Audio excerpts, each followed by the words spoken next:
I remember a story from my OChem professor. This student all semester who wasn't showing up to class kept getting his score improved significantly after regrades. They got their tests back, had a day to review them, and were allowed to resubmit for a regrade. They knew he was cheating because of the unlikelihood of the grading mistakes on multiple exams, but the TAs who graded it couldn't confidently say it wasn't their handwriting. Ultimately it was an office worker for the department who figured it out near the end of the semester. His staples were angled different than the exams handed out that were mass stapled. He was recreating the test, printing it, re-answering it, and then grading it in the same pen as the TAs and had done a good job copying the writing style.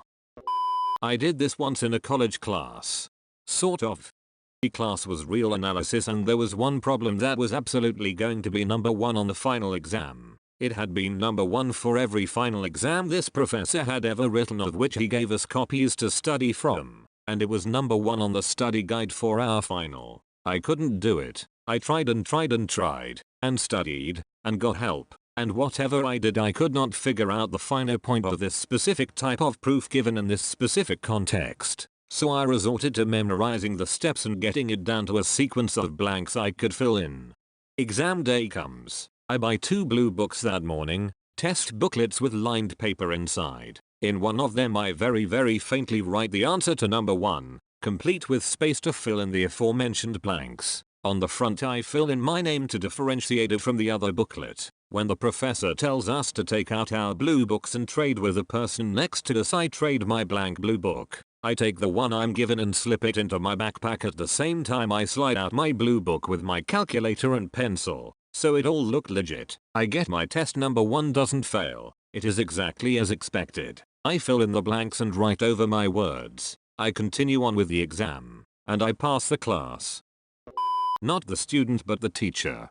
So, the teacher, let's call him Mr. A, had a reputation for being a phenomenal teacher who had every student engaged and vested in his class. No matter how mundane the subject, anytime he asked a question, every student's hand would shoot in the air with them shouting things like "call on me" or "I know the answer." Simply, Mr. A developed a reputation in the district as one of its best teachers. Fast forward a couple years and I'm grabbing coffee with Mr. A and I ask him, "What's your trick? How did you get every student bought in?" His response, "Well, I told the kids every time we had a visitor in class, I need you all to raise your hand like I was giving away free candy. But if you don't know the answer, raise your left hand. If you do know it, raise your right hand. So I know who to call on and we all look good." Worked like a charm.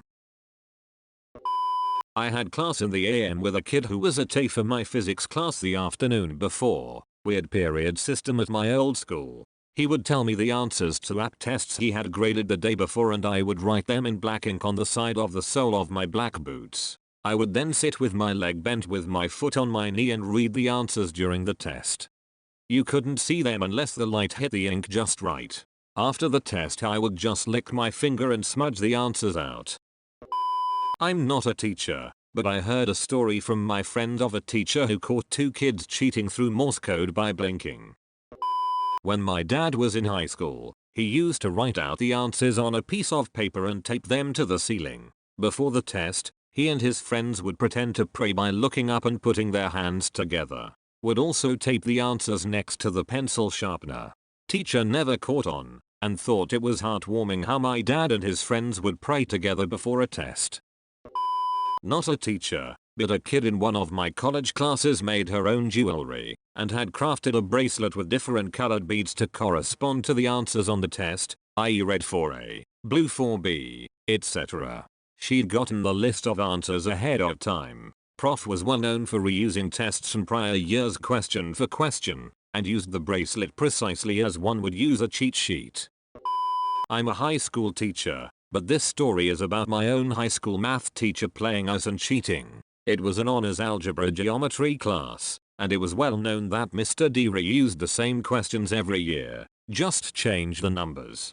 He made a big deal about making sure we all gave our exam papers back to him after we had looked at our scores and gone over everything together to prevent cheating for the next year. Well, of course, some of my classmates got their hands on a complete set of tests from the previous year. Soon, everyone had a set.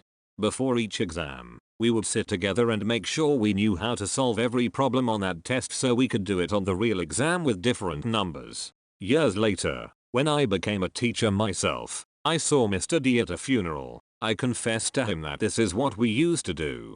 He smirked and said, "Who do you think leaked the test packet to get you to study?" Mr. D had figured out that kids won't study if the teacher suggests it, but if they think they're getting away with something, they totally will. So he managed to get a test packet out and circulating as contraband. Blew my mind.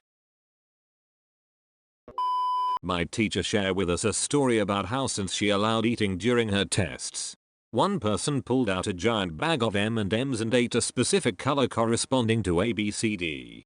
It was a 2-student duo and they only go caught when another student ratted them out. Stretch a rubber band around a textbook. Write whatever you want on it, then when you take it off the textbook, it'll just look like scribble until you stretch it to see what's written.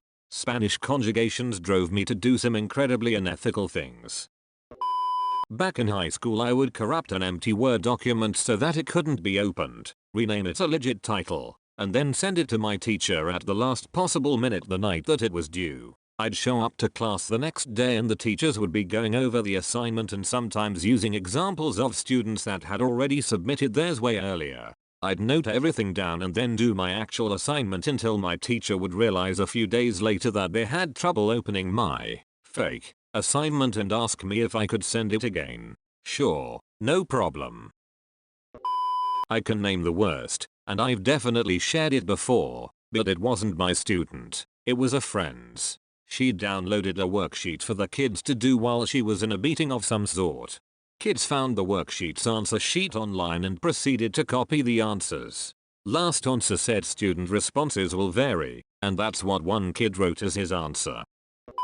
As a student, we used to wear uniforms and leather shoes. As mine's a beta pair, I usually write on them with black ink pens, and when tests came, I angled it just enough to be seen by sunlight. Also, the edges of our uniform, button-down shirts, are filled with formulas. Not a teacher, but I used to use one of those rectangular erasers because the pencils the teacher gave us were cheap and the erasers only smudged the marks. The eraser came in a cardboard sleeve and I ripped it open and would write test answers on it, then erase it after exams for reuse. College physics. Girl with a really intricate tattoo on her leg wrote formulas in between the tattoo lines. Even looking closely you couldn't tell unless you knew what you were looking for. You could tell it was test day because she wore shorts. In some test on university we had the questions projected on the white table wall, so whole class had the same test and we had multiple choice A, B, C, D, E. So with the whole year we agreed that for each of these letters we should pair with a sign of holding the pen. If it's A, point your pen forward, B point it to the right, C, to back, D, to the left and E, to upwards, and if you don't know the answer just put down your pen. So we just had to carefully look around for a moment and see what most pens are pointing at and we know the answer right away.